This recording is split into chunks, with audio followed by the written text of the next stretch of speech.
every single time, arms full of laundry, pitch black basement, and the light switch is just there, mocking me.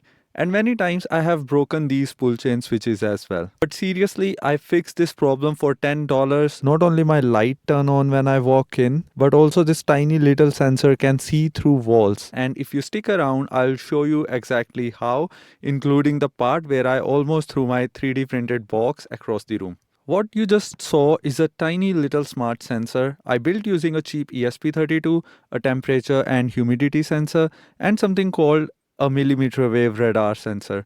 And I got all of it for about $10 from AliExpress. Everything sits inside a 3D printed enclosure. I designed it myself, and then it talks to my Raspberry Pi, shows up in my Home Assistant app, and costs $0 a month to run. No cloud, no subscription, no sending your basement humidity level to some server in California. Everything stays in my home network, local, private. It's beautiful. But getting here, oh buddy, it was a journey. Grab a snack and let's go. So the classic motion sensor everyone uses is a PIR sensor. It's cheap, it's popular, and it gets the job done. But here's the real problem. PIR sensors are basically just looking for body heat moving across the room. The moment you sit still, it thinks you have left. Lights go off, you are sitting there in the dark like you just got ghosted by your own house. And then enter the mmWave radar sensor. This thing doesn't care if you are moving. It can detect the tiny micro movements of you just breathing. Yes, you heard it right. I said breathing. It's so sensitive, it's almost creepy. We will get to that part later. So I found the LD2420 on AliExpress and thought, perfect, this is the one. This is my guy. Now, buying from AliExpress is a lot like opening a mystery box. Sometimes you get exactly what you ordered, and other times you might just get disappointment.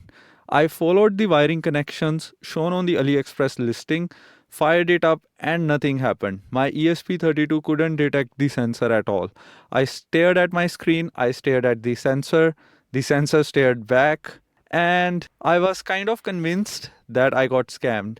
I was going to write an AliExpress review with 1 stars in it, but then I dug into the ESP home documentation and found out there are actually 2 different versions of this sensor with different pin configurations. I tried the other wiring and boom, it showed up in the logs and it actually worked. Okay, so motion is working, life is good, but then I checked the temperature readings. The sensor thinks my office room is a sauna. The temperature reading was looking 2 to 3 degree higher. I double checked the wiring and still the output was wrong. I swapped out the sensor board thinking maybe it was defective, but still wrong.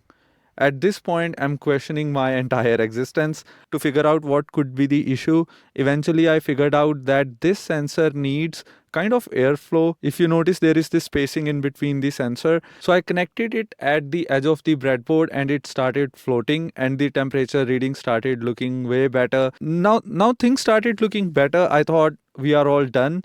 But I did not want to leave it as is. I thought, let's just design a 3D printed enclosure for it. So I spent a few hours learning 3D design from scratch, which was honestly one of the more fun rabbit holes I have fallen into, and came up with my first ever design. I wanted to print it at a local library, which would have been almost free.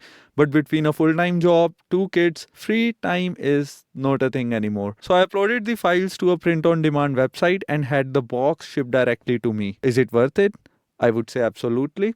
Did I feel a little too fancy opening that tiny package? That is also yes. Now, inside the box, I had designed 2 small cylindrical holders to hold the SHT40 temperature sensor. That was my perfect plan, elegant design, very professional. Except the gap was just a tiny bit too wide. The sensor didn't fit snugly, it just sat there, very loose and judging me. My first instinct, redesign everything, order a new box. But then I looked at my timeline, looked at my wallet, and looked at my 2 kids again running around. And I thought, absolutely not.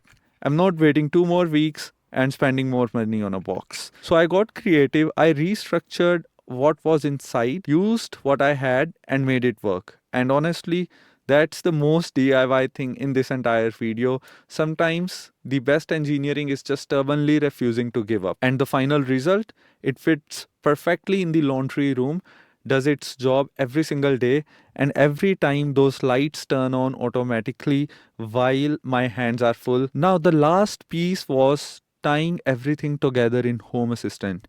This step is very important. So I set up a simple automation. When the sensor detects motion, it turns on the light. When there's been no motion for 10 minutes, turn it off. That's it. It's done, free, running on my Raspberry Pi, sitting in the corner of my home. No subscription, no Google, no Alexa, listening to my life choices. And the best part, I can see the temperature, humidity, and motion status right on my phone from anywhere. Oh, and one more thing I have to mention, the mmWave sensor. It's powerful enough to detect the movement through walls, which is incredible and also slightly unsettling if you think about it too long. For some people, it could be privacy issue, and for some people, they might actually want this feature. So that's a design choice. I would say your personal preference. But for $10, I solved a problem that genuinely annoyed me every single day. I learned a bit of 3D designing. I learned a bit of ESP home. I learned that temperature sensor needs some personal space. And most importantly, I proved that you don't need to be an expert to build something that actually works. If you made it this far, you are my kind of a person. So hit subscribe because there's a lot more of this coming. And if your lights don't turn on automatically yet, what are you waiting for? The dark? I'll see you in the next one.